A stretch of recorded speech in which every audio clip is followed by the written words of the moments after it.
đây là ở cái admin agent này là này tôi sẽ ở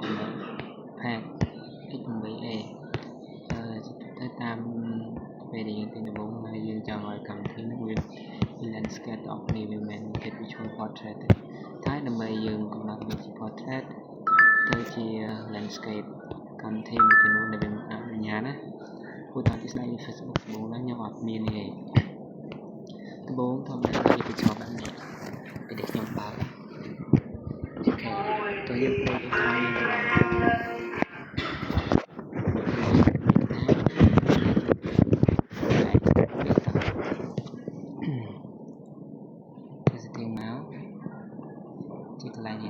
scroll មកក្រោមមកឃើញពាក្យនេះបាទអូខេ like screen feature ចុចកន្លែង font មកចុចកន្លែង font device មកចុចមើលអូខេតាមជា Facebook តែដំបូងនេះខ្ញុំដាក់កន្លែងឈរនេះ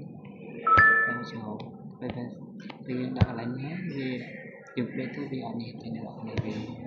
landscape យើងលើដាក់នេះយើងដាក់កន្លែងនេះ full screen landscape orientation កន្លែងនេះមកហើយដូចជាការស្រាច់តាមតាម app មួយចំនួនវាធម្មតាដូចជានេះ Messenger ខ្ញុំ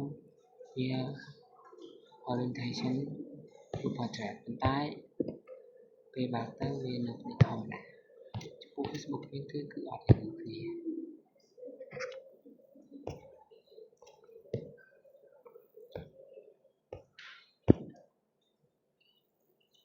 វីដេអូក៏មានតែ